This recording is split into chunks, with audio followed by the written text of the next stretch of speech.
সকলকে শুভেচ্ছা। আজ আমি রান্না করব কচুরলতি। তার আগে আমি চুলোতে ভাত বসিয়ে দেব। এজন্য হাঁড়িতে পানি নিয়ে নিচ্ছি। এবার চুলোর উপরে বসিয়ে দিলাম। এরপর আমি চাউল ধুয়ে দিচ্ছি। চাউলগুলো আমি হাত দিয়ে ছেঁকে ছেঁকে তুলে নিচ্ছি, তাহলে পাত্রের নিচে চাউলে যে ময়লাগুলো আছে সেগুলো জমবে কিংবা পড়ে যাবে। আগে দেখতাম দাদি নানি, এমনকি আমার মাকেও দেখেছি, পানিসহ চাউল দিয়ে একবারে বসিয়ে দিত, মার পশাতে হতো না। কিন্তু আজ আমি মার পশাবো। আমিও পারি ওভাবে রান্না করতে, তবে মার পশিয়ে রান্না করব। এরপর আমি অন্য একটি চুলোতে কড়াই বসিয়ে দিয়ে তাতে কাঁচামরিচ, পেঁয়াজ, রসুন দিয়ে দিয়েছি এবং দিয়ে দিয়েছি পরিমাণ মতো তেল। সেটাকে এবার ভেজে নিচ্ছি।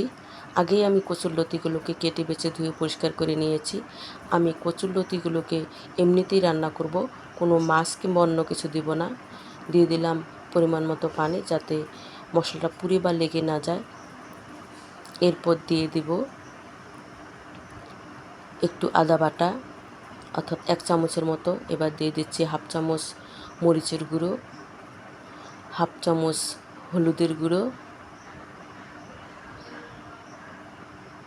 দিয়ে দিচ্ছি ধনের গুঁড়ো আর একটু দিয়ে দেব। এরপর দিয়ে দেব জিরে গুঁড়ো। আমি জিরে বেটেই খাই, তবে একটু সমস্যার কারণে জিরে বাটতে পারছি না। এবার দিয়ে দিলাম স্বাদ মতো লবণ। এখন আমি এই সব মশলাগুলোকে একটু কষিয়ে নেব। মশলাগুলো কষিয়ে নেব এমনভাবে পানি শুকিয়ে যাতে মশলাতে তেল ভেসে ওঠে। এভাবে আমি মশলাটাকে কষিয়ে নেব।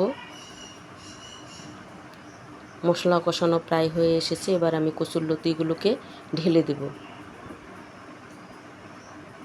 একটু নেড়ে চেড়ে দেব। হালকাভাবে একটু কষিয়ে নেব, খুব বেশি কষাবো না।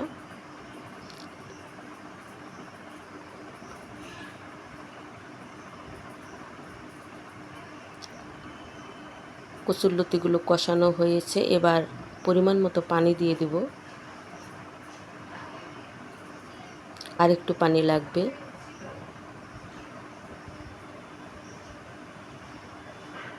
এবার একটু নেড়ে চেড়ে রেখে দেব। আমি তরকারি খুব কমই ঢেকে দেই, এমনিতেই সিদ্ধ হয়ে যায়। আমি ঢেকে খুব একটা রান্না করি না।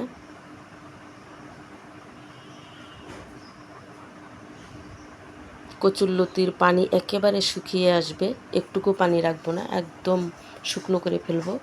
কচুরলতিটা হয়ে গেছে। এবার আমি নামিয়ে নিচ্ছি অন্য একটি পাত্রে।